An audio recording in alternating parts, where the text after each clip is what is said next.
প্রিয় শিক্ষার্থীবৃন্দ, অনলাইন ক্লাসে তোমাদের আবারও স্বাগতম। নওপাড়া স্কুল ও কলেজের ইসলামের ইতিহাস ও সংস্কৃতি বিষয়ের ছাত্রছাত্রীদেরকে আমার ক্লাস দেখার জন্য আহ্বান জানাচ্ছি। আশা করি তোমরা ভালো আছো এবং আমার ক্লাস সুন্দরভাবে উপভোগ করছো। উপস্থাপনায় আছি আমি মোসাম্মদ শাহনাজ খাতুন, প্রভাষক, ইসলামের ইতিহাস ও সংস্কৃতি, নওপাড়া স্কুল ও কলেজ, বীরগঞ্জ, দিনাজপুর। পাঠ পরিস্থিতি শ্রেণী একাদশ, অধ্যায় দ্বিতীয়। পাঠের শিরোনাম হজরত মোহাম্মদ সাল্লাল্লাহু আলাইহি সাল্লাম। শিখন ফল। হজরত মোহাম্মদ সাল্লাল্লাহু আলাইহি সাল্লামের বিবাহ জীবন সম্পর্কে বর্ণনা করতে পারবে। হজরত মোহাম্মদ সাল্লাল্লাহু আলাইহি সাল্লামের নবুয়ত প্রাপ্তি ব্যাখ্যা করতে পারবে। সুপ্রিয় শিক্ষার্থীবৃন্দ, চলো এবার মূল ক্লাসে চলে যাই। হজরত মোহাম্মদ সাল্লাল্লাহু আলাইহি সাল্লামের বৈবাহিক জীবন সম্পর্কে আলোচনার পূর্বে যে কথাগুলো বলা প্রয়োজন তা হচ্ছে যে হজরতের অনুপম চরিত্র এবং সত্যনিষ্ঠার কথা আরবের সর্বত্র ছড়িয়ে পড়ে। সে সময় মক্কার এক ধনাঢ্য বিধবা মহিলা বাস করতেন। তার অতুলনীয় রূপ এবং উৎকৃষ্ট চরিত্রের জন্য মক্কাবাসী তাকে খাদিজাতুল তাহিরা বা নিষ্কলঙ্ক খাদিজা নামে অভিহিত করেছিলেন। বিবি খাদিজা হজরত মুহাম্মদ সাল্লাল্লাহু আলাইহি ওয়াসাল্লামকে তার ব্যবসায় তত্ত্বাবধায়ক নিযুক্ত করেন। মহানবী সাল্লাল্লাহু আলাইহি ওয়াসাল্লামের নিষ্ঠা ও কর্তব্যপরায়ণের জন্য অল্প সময়ে খাদিজা রাদিয়াল্লাহু আনহুকে প্রচুর ধন লাভ করিয়ে দিয়েছিলেন।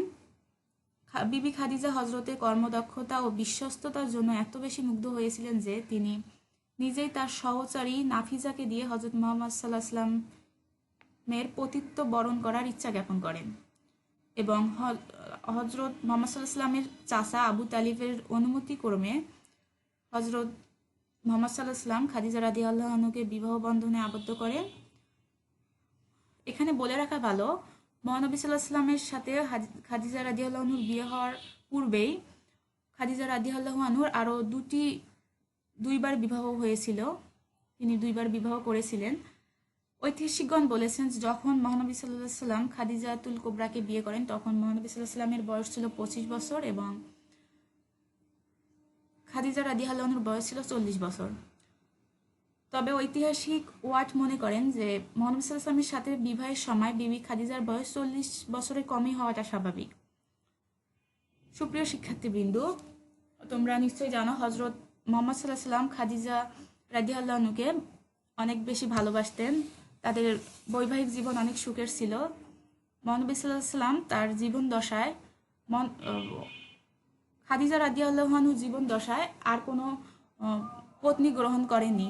তিনি খাদিজা রাদিয়াল্লাহু নিয়েই সন্তুষ্ট ছিলেন।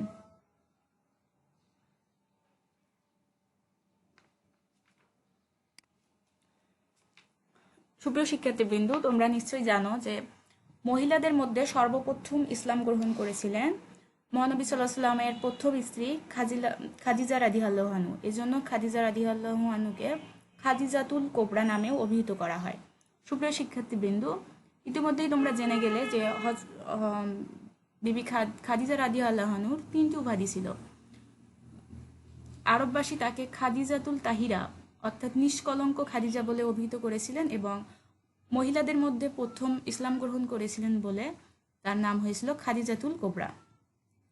মহানবী সাল্লাল্লাহু আলাইহি ওয়াসাল্লামের বিবি খাদিজার গর্ভে 3 পুত্র এবং 4 কন্যা জন্ম হয়েছিল। এখন আমরা পর্যায়ক্রমে 3 পুত্র এবং 4 কন্যা সম্পর্কে জানব। তার প্রথম পুত্র ছিল কাশেম, আব্দুল্লাহ আল তৈয়ব, তাহের। আর 4 কন্যার মধ্যে ছিলেন ফাতিমা, কুলসুম, রোকেয়া, জয়নায়েব। এই 3 পুত্র এবং 4 কন্যা ছিল হযরত মুহাম্মদ সাল্লাল্লাহু আলাইহি ওয়াসাল্লামের পত্নী বিবি খাদিজা রাদিয়াল্লাহু আনহুর। মহানবী সাল্লাল্লাহু আলাইহি ওয়াসাল্লামের জীবন দশায় তিনি যে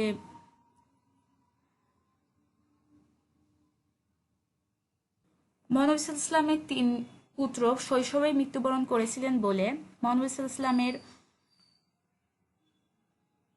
মহৎ গুণগুলো তারা দেখে যেতে পারেনি, কিন্তু তার কন্যারা এই সব গুণ দেখে যেতে পেরেছিলেন। সুপ্রিয় শিক্ষার্থীবৃন্দ, তোমরা একটা কথা সবসময় শুনে থাকো, জিন্নুরাইন। জিন্নুরাইন শব্দের অর্থ হচ্ছে 2 নূরের অধিকারী, 2 জ্যোতির অধিকারী।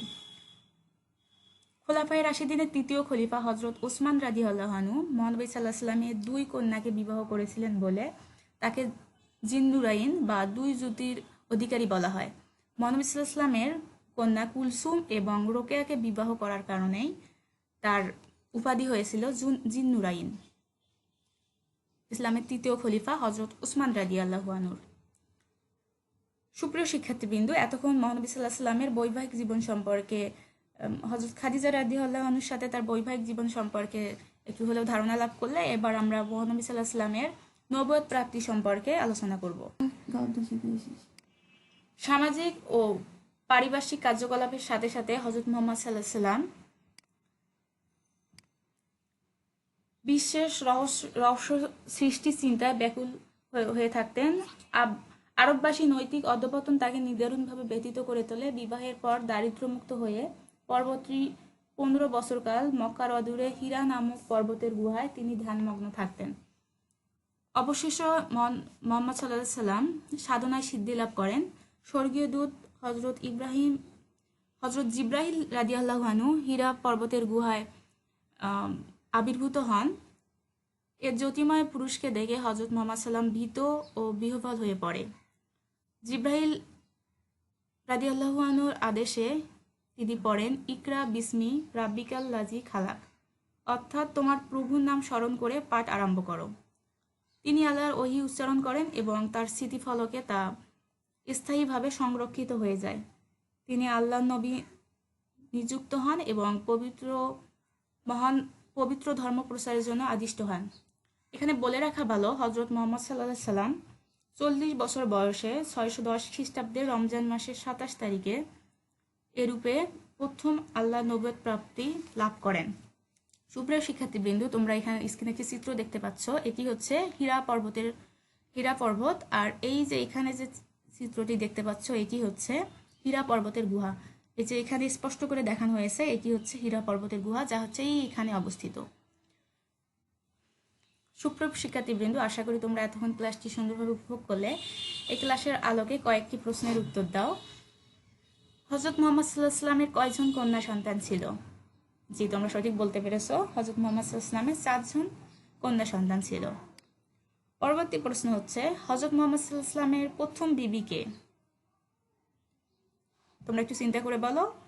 জি, তোমরা সঠিক বলতে পেরেছো। তার প্রথম বিবি হচ্ছে বিবি খাদিজা রাদিয়াল্লাহু আনহা। হযরত মুহাম্মদ সাল্লাল্লাহু আলাইহি ওয়াসাল্লাম কত খ্রিস্টাব্দে নবুয়ত লাভ করেন? সুপ্রিয় শিক্ষার্থীবৃন্দ, আশা করি তোমরা এই উত্তর জানো। হযরত মুহাম্মদ সাল্লাল্লাহু আলাইহি ওয়াসাল্লাম 610 খ্রিস্টাব্দে নবুয়ত প্রাপ্তি লাভ করেন। সুপ্রিয় শিক্ষার্থীবৃন্দ, আজকের ক্লাস এ পর্যন্ত। তোমাদেরকে আবারও ধন্যবাদ জানিয়ে আজকে বিদায় নিচ্ছি। আবার পরবর্তী ক্লাস দেখার আমন্ত্রণ জানাচ্ছি। আল্লাহ হাফেজ।